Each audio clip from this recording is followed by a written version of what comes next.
अस्सलाम वालेकुम students. Advance accounting chapter number 5 हमारे पास है रेशो एनालिसिस। आज इसका हमने क्वेश्चन नंबर 11 सॉल्व करना है। क्वेश्चन नंबर 11 इस पॉइंट ऑफ व्यू से बहुत इम्पॉर्टेंट है कि इसमें आपने कुछ नई चीज़ें सीखनी हैं। अब तक जितने हमने क्वेश्चन किए हैं उसमें स्ट्रेट फॉरवर्ड फार्मूलाज थे और तमाम चीज़ें जो हैं वो रिपीट हो रही थी, लेकिन इस क्वेश्चन में हमें कुछ नई चीज़ें सीखने को मिलेंगी। तो वो चीज़ें सीखने के लिए आपने ये वीडियो एंड तक देखनी है और अगर आपको पसंद आए तो आपने लाइक भी करना है और फ्रेंड्स के साथ शेयर भी करना है। और अगर आप पहली दफ़ा आए हैं हमारे चैनल पर तो सब्सक्राइब का आपको नज़र आ रहा होगा ऑप्शन, उसको आप सब्सक्राइब कर दें। अब हम आते हैं क्वेश्चन नंबर 11 के ऊपर। क्वेश्चन नंबर 11 की रिक्वायरमेंट आप देखें। Gross profit ratio, net profit ratio, return on capital employed. Return भी बेसिकली प्रॉफिट का दूसरा नाम है और return on share holder fund, ये भी आपके पास रिटर्न कहते हैं प्रॉफिट को। इसका मतलब चारों फार्मूलाज में प्रॉफिट का जिक्र है, लेकिन डाटा में आपको कोई भी प्रॉफिट गिवन नहीं है।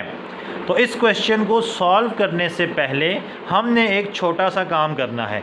हमने एक सिंपल सी इनकम स्टेटमेंट बनानी है जिससे हम नेट प्रॉफिट क्या कर सकें, कैलकुलेट कर सकें। तो आइए सबसे पहले हम एक इनकम स्टेटमेंट बनाते हैं वर्किंग में। हम लिखेंगे जी वर्किंग, और क्या बनाना है हमने, इनकम। जैसा कि आप वाकिफ़ हैं कि इनकम स्टेटमेंट में सबसे पहले हम लोग निकालते हैं ग्रॉस प्रॉफिट। ग्रॉस प्रॉफिट के लिए जो पहली चीज़ हमें चाहिए होती है वो है सेल्स। सेल्स आपके पास मौजूद हैं 10 लाख, तो सेल्स हम लिख देंगे 10। सेल्स में से हम लेस करते हैं cost of goods sold, CGS या कॉस्ट ऑफ सेल्स। तो सेल के बिल्कुल नीचे हमारे पास गिवन है कॉस्ट ऑफ सेल्स और इसकी कीमत है 5,05,000। तो सेल्स में से अगर हम कॉस्ट ऑफ सेल 505,000 माइनस कर देंगे तो ये हमारे पास आ जाएगा जी ग्रॉस प्रॉफिट। और 10 लाख में से 5,05,000 माइनस करेंगे तो ग्रॉस प्रॉफिट आ गया है 4,95,000। तो पहला स्टेप क्या किया, sales less cost of goods sold, आपके पास आ गया ग्रॉस प्रॉफिट 4,95,000, 4,95,000। उसके बाद कुछ ऑपरेटिंग एक्सपेंस गिवन है, तो हम ग्रॉस प्रॉफिट में से लेस कर देते हैं operating profit, sorry operating expense. Operating expense हमारे पास हैं 1 लाख, तो 4,95,000 में से 1 लाख माइनस कर देंगे तो ये हमारे पास आ जाएगा 3,95,000। और चूंकि ये ऑपरेटिंग एक्सपेंस माइनस करने के बाद आया है इसलिए हम इसको कहते हैं ऑपरेटिंग प्रॉफिट। तो sales less cost of goods sold आपके पास आ जाएगा ग्रॉस प्रॉफिट, उसमें से ऑपरेटिंग एक्सपेंस माइनस करेंगे तो आपके पास आ जाएगा ऑपरेटिंग प्रॉफिट। उसके बाद शेयर कैपिटल है, इसका प्रॉफिट एंड लॉस में कोई चक्कर नहीं है इनकम स्टेटमेंट में, ना ही रिजर्व का ना ही डिबेंचर का। लेकिन 2 इंटरेस्ट गिवन है हमारे पास। एक है इंटरेस्ट ऑन इन्वेस्टमेंट।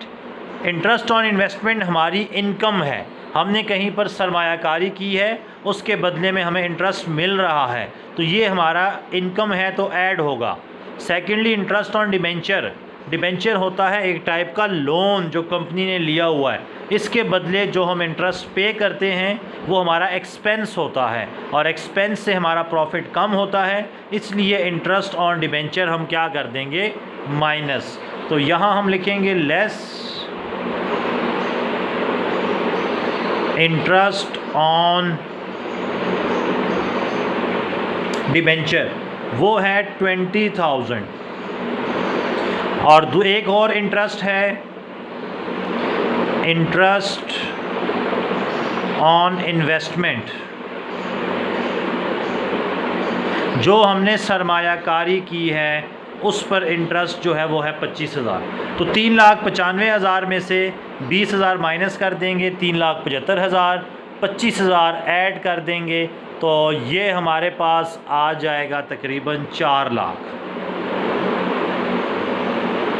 इसको हम कहते हैं नेट प्रॉफिट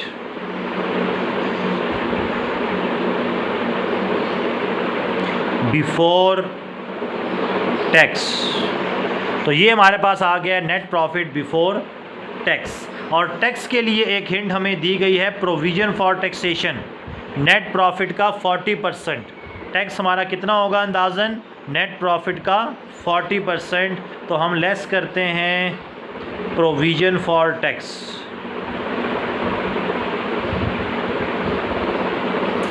4 लाख का 40,000, तो ये आ जाएगा 1,60,000। और नेट प्रॉफिट में से हम टैक्स जब माइनस करेंगे तो ये आ जाएगा 2,40,000। और इसे हम कहते हैं नेट प्रॉफिट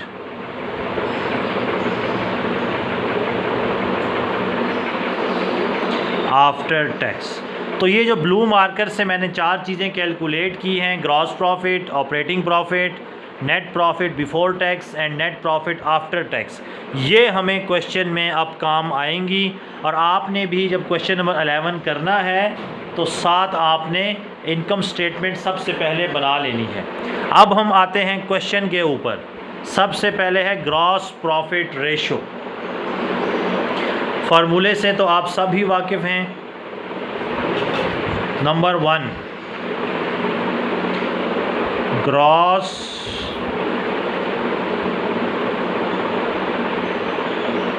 प्रॉफिट रेशो। इसका फार्मूला आपको पता है कि ग्रॉस प्रॉफिट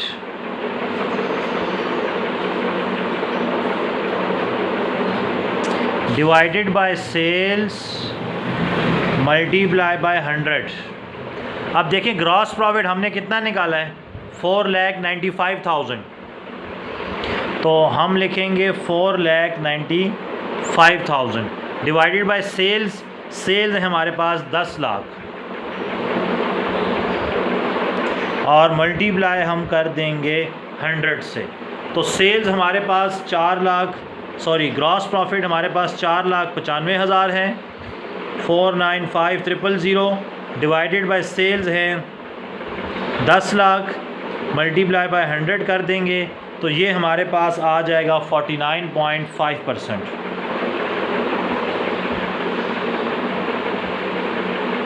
तो ग्रॉस प्रॉफिट रेशियो आपने कैलकुलेट कर ली है। Gross profit divide by sales multiply by 100। Gross profit कैसा निकला, वर्किंग में हमने कैलकुलेट किया है sales less CGS gross profit. Sales given थी, मल्टीप्लाई करा के हमने आंसर निकाल लिया है। अब दूसरी चीज़ है हमारे पास नेट प्रॉफिट रेशो।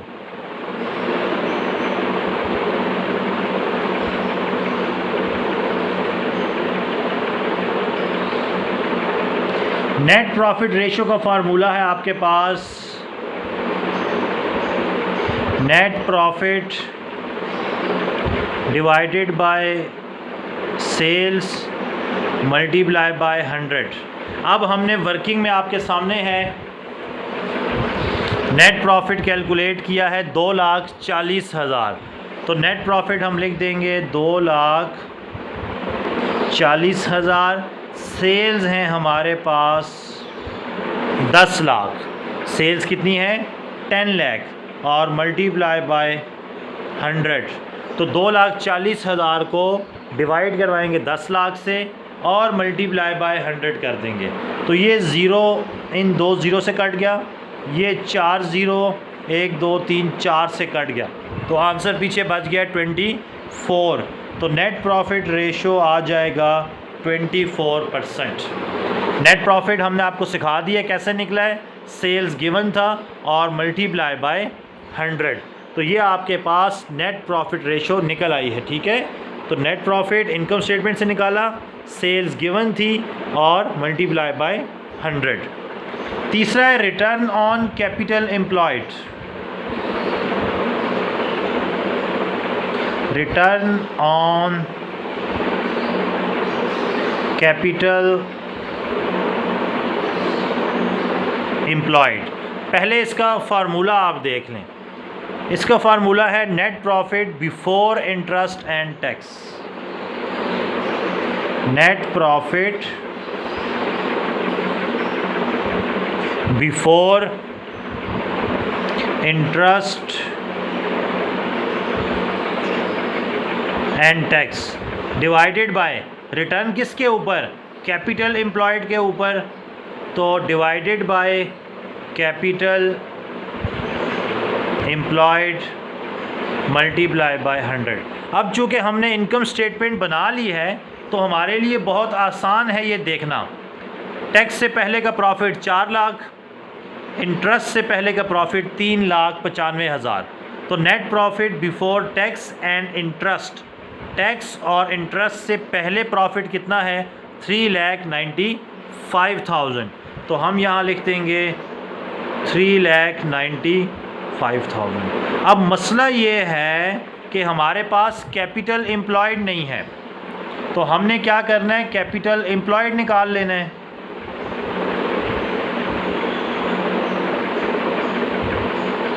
अब कैपिटल एम्प्लॉयड कैसे निकलता है, कैपिटल एम्प्लॉयड निकलता है current assets plus fixed assets less current liabilities. अब इस क्वेश्चन में करंट एसेट्स तो गिवन है 2,50,000,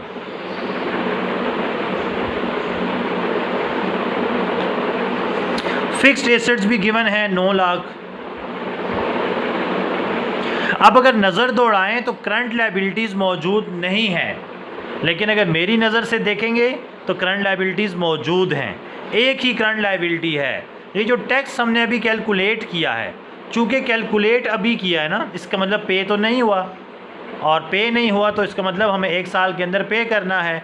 तो करंट लायबिलिटीज़ आपके पास प्रोविज़न फॉर टैक्सेशन है 1,60,000, तो माइनस कर देंगे 1 लाख, तो 9 लाख जमा 2.5 लाख 11,50,000, 11,50,000 में से 60,000 माइनस करेंगे और 1,60,000 माइनस करेंगे तो ये आपके पास आ जाएगा तकरीबन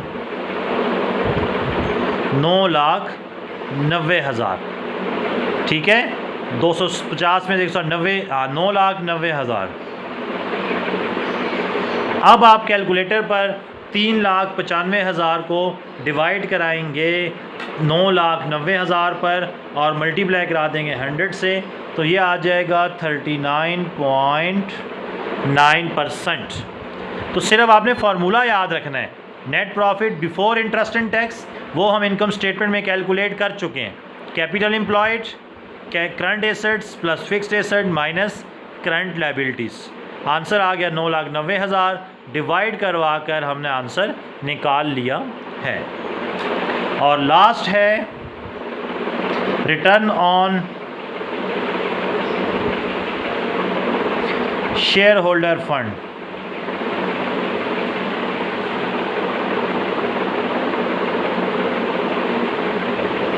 इसका भी आपने सबसे पहले फार्मूला याद रखना है, और फार्मूला इसका है हमारे पास नेट प्रॉफिट आफ्टर टैक्स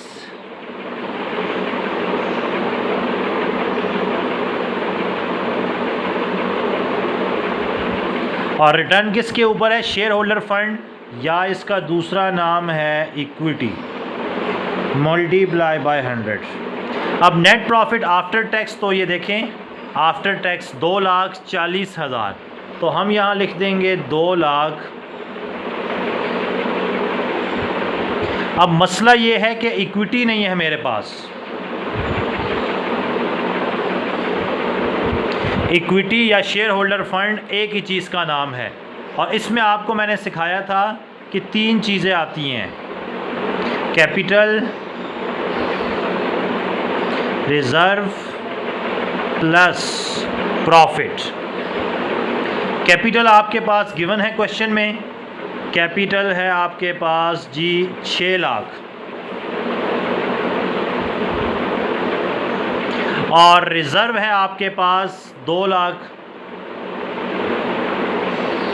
जबकि प्रॉफिट अभी आपने कैलकुलेट किया है 2,40,000। तो इक्विटी आपके पास आ जाएगी 6 और 2 8, 10,40,000। तो हम इसको डिवाइड करवाएंगे 10,40,000 पे। तो 2,40,000 डिवाइडेड बाय 10,40,000 मल्टीप्लाई बाय 100, तो ये कैलकुलेटर पर आ जाएगा 23.08%। तो ये भी एक बड़ा ही इम्पॉर्टेंट क्वेश्चन था जो हमने आपसे शेयर किया है। उम्मीद करते हैं आपको ये क्वेश्चन समझ आ गया होगा। सिर्फ आपने इनकम स्टेटमेंट समझ लेनी है, sale less cost of good sold, gross profit less operating expense, तो ऑपरेटिंग प्रॉफिट आ जाएगा, less interest on debenture expense है, इनकम ऐड करेंगे, net profit before tax, tax की ट्रीटमेंट करके नेट प्रॉफिट आफ्टर टैक्स, और फार्मूलाज में आपने पुट कर देने हैं। उम्मीद करते हैं आपको ये क्वेश्चन समझ आ गया होगा। इंशाल्लाह अगली वीडियो में आपसे नेक्स्ट क्वेश्चन डिस्कस करेंगे। तब तक के लिए इजाज़त चाहते हैं। अल्लाह हाफ़िज़।